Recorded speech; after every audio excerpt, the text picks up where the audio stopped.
बिस्मिल्लाहिर्रहमानिर्रहीम। अस्सलाम वालेकुम माय यूट्यूब फैमिली, कैसे हैं आप? उम्मीद करती हूँ अपने अपने घरों में खुशबाश होंगे, हंसते बसते होंगे और मेरे व्लॉग्स देखते होंगे। और आज मैं अपनी बहनों से शेयर करूँगी ऑटो मशीन में कपड़े धोने की टिप्स। जो बहनें ये कहती हैं कि हमारे कपड़े साफ़ नहीं होते, स्टेन नहीं उतरते, दाग नहीं उतरते, तो मैं उनके लिए ये रेमेडी लेके आई हूँ। बहुत ही ज़बरदस्त, बहुत ही अथेंटिक और बहुत ही यूज़फुल। आप इसको करके देखें, इंशाल्लाह आप लोगों की ये शिकायत दूर हो जाएगी कि जो कपड़े जो स्टेन है वो साफ़ नहीं होते। तो इंशाल्लाह इस टिप से आप लोगों की ये शिकायत बिल्कुल ख़त्म हो जाएगी। 1 किलो लिया मैंने बोनस, आधा किलो मैंने लिया है एरियल सर्फ, 1 किलो लिया मैंने बोनस और आधा किलो मैंने लिया है सर्फ एक्सेल। इन सब को मैंने मिक्स कर लिया और जो बच गए हैं इन पे मैंने गिरे लगा के बंद करके रख दिए हैं। इनको बंद करके रखना है। जब इसका सर्फ का हम खोल लेते हैं ना मुंह, तो इसके पैकेट का, तो जो सफाई करने वाले पार्टिकल्स हैं ना वो उड़ जाते हैं। ना इसको गीला होना देना है जो लेफ़्ट ओवर है, और ना इसको आपने खुला छोड़ना है। आगे या तो वो चुटकी मिलती है उससे मुंह बंद कर लें, तो या इसे शापर में लगा के अच्छे तरीके से उसको बांध दे के हवा एयर शामिल ना हो। तो अब इसको मैं मिक्स कर रही हूँ एरियल, सर्फ एक्सेल और बोनस को।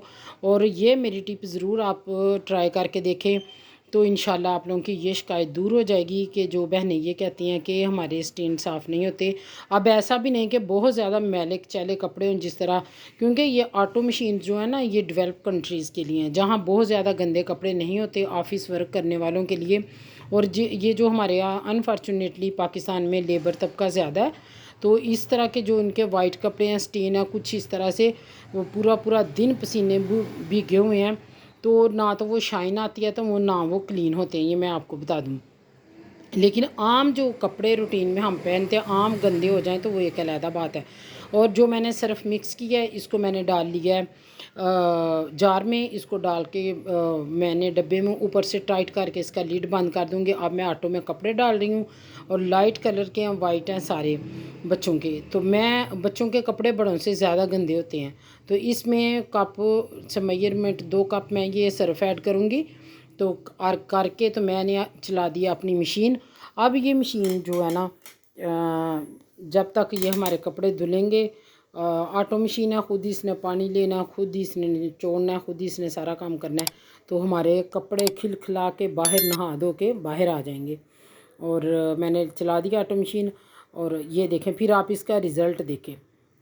तो इस तरह ये होता है कि आप लोगों का इलेक्ट्रिसिटी का ख़र्चा तो ज़्यादा आता है पाकिस्तान में, क्योंकि पाकिस्तान में ये मशीनें कामयाब इसलिए भी नहीं है कि इनका जब तक चलती हैं पानी भी चलता है, मोटर भी चलती है, मशीन भी चलती है, और बिजली का बिल पहले बहुत आता है, तो ये महंगी पड़ती हैं। और ये देखें जी कपड़े धुल के बाहर आ गए हैं, और मैं आपको वाइट शर्ट अपने बच्चों की दिखा रही हूँ। ये देखें कोई ऊपर मैल नहीं नज़र आ रही, कोई स्टेन नहीं नज़र आ रही है।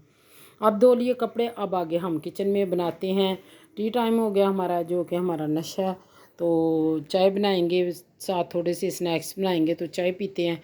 चाय पीने के बाद फिर हो जाएगा शाम का टाइम खाना खाने का, तो हम खाना चाय पीने के बाद अब मैं खाना शाम का बनाने लगी हूँ। खाने में मैं बनाऊँगी दाल चावल। तो दाल माश की जो ब्लैक माश होते हैं वो तो मुझे नहीं मिली, तो मैं चने की दाल और इसके साथ हल्का सा तड़का लगा के चावल बनाऊँगी, तो अपनी बहनों से मैं गपशप करती रहूँगी। तो इसी दौरान जो मेरे यूट्यूब चैनल पे नए हैं, प्लीज़ मेरे चैनल को लाइक शेयर सब्सक्राइब ज़रूर करें। आप लोगों का एक लाइक मेरी मोटिवेशन बढ़ाने के लिए बहुत है। तो मेरे मुझे बताएं फिर कमेंट्स में कि आप लोगों को मेरी वीडियोस कैसी लगती है। तो ये देखें मेरा प्रेशर है, इसके मैंने हैंडल कितने दफ़ा लगवाए हैं फिर उतर जाती हैं, तो अब मैंने नया प्रेशर लेने का मैं सोच रही हूँ। तो आप मुझे बताएं कि मैं किस कंपनी का लूँ। जो मेरी बहनें मुझे देख रही हैं किस कंपनी का प्रेशर ज़्यादा अच्छा होता है। इसके मेरे हैंडल लगवाने को अब मेरा दिल नहीं चाहता, क्योंकि लगवाती हूँ वो महीना 10 दिन चलते हैं फिर निकल जाते हैं। तो ये मुझे ज़रूर आप लोगों ने कमेंट्स में बताना कि कौन सा प्रेशर अच्छा रहेगा।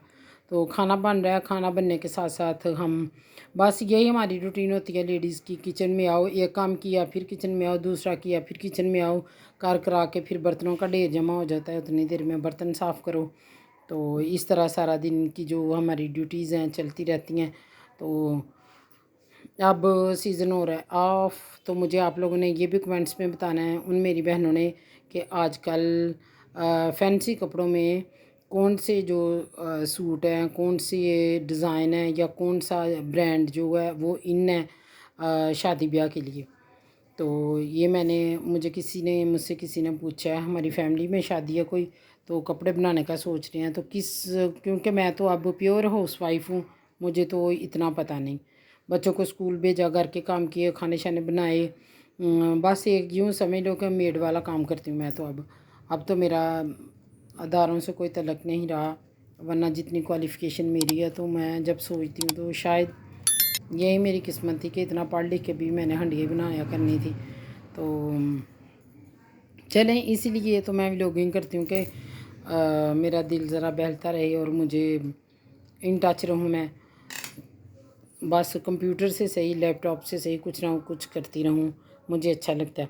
तो आप लोगों ने मुझे ज़रूर बताना कि कौन सा ब्रांड इन है, फैंसी कपड़े किस तरह का ट्रेंड चल रहा है और किस तरह के बनाए हम कपड़े, शरारा, लहंगा, गरारा, मैक्सी। मैक्सी तो मेरे ख़्याल में अब मुझे नहीं, लास्ट ईयर मेरी सिस्टर की शादी हुई है तो मैक्सी मैक्सी चल रही थी, तो मेरे ख़्याल में अब तो वो उसकी जगह कुछ होना और होना चाहिए मेरे अकॉर्डिंग। बेल बॉटम वलीमे वाले दिन हो जाए तो वो ज़्यादा अच्छा है। तो ये साथ में चावल बना रही हूँ, तो मैंने भून लिया प्याज, प्याज में मैंने गरम मसाला डाला, नमक डाला है। तो साथ साथ क्योंकि खाने की ज़्यादा होती है, खाना रेडी हो जाए तो बाकी ऐसा लगता है कि सारे काम फिर अब हो जाएंगे, क्यों उन कामों में वक्त की कमी बेशी हो जाए, ऊंच नीच हो जाए तो वो एक और बात है, वो फिर इतना फील नहीं होता। खाना टाइम पे होना चाहिए। तो ये सॉस पैन में मैंने ऑयल डाला हुआ था, कुछ फ्राई किया था इसमें शायद। तो अब इसमें मैंने लाल मिर्च, सब्ज़ तेज़पात और थोड़ा सा ज़ीरा डाल के मैं इसको भून के तो इसको बघार लगाऊंगी। दाल को तड़का ऑलरेडी लगाया हुआ है, तो ऑयल मैंने बहुत थोड़ा लिया है, तो इसको मैं बघार लगा लूँगी, क्योंकि बघार लगाने से जो दाल का टेस्ट है ना वो बहुत अच्छा हो जाता है। तो अब मैं लगा रही हूँ बघार। तो फिर इसके साथ ही हम बनाएंगे, खाएंगे अपना खाना। तो आप लोग मुझे कमेंट्स में बताना फिर कि कैसा लगे मेरा आप लोगों को व्लॉग। ये हमारी दाल का फाइनल लुक है। ये देखिए ज़ीरे चने की दाल है, माशाल्लाह कितनी प्यारी बन गई है और इतनी टेस्टी बनी थी। सिंपल तरीके से मैंने बकाया रेसिपी मैंने इसलिए शेयर नहीं की कि दाल आम इसकी आम घरों में जिस तरह बनती है। लहसुन और प्याज मैंने साबुत ही डाल के तड़का लगा के नमक मिर्च डाल के भून लिया। भूनने के बाद फिर मैंने इसमें साबुत ज़ीरा पाउडर और धनिया पाउडर डाला। फिर इसको लिड ले दे के बना लिया, 10 से 15 मिनट गला लिया। फिर इसको मैंने बाद में बघार लगा लिया लाल मिर्च और उसका। तो बस अब हम ज़रा इसको टेस्ट करते हैं, तो आपसे लेते हैं इजाज़त। यही था मेरा व्लॉग। पसंद आए तो लाइक शेयर सब्सक्राइब ज़रूर करें। खुश रहें, खुश रहने दीजिए और जियो और जीने दो। दुआ में रखिएगा याद। मिलेंगे एक और नई वीडियो के साथ, तब तक अल्लाह हाफिज़।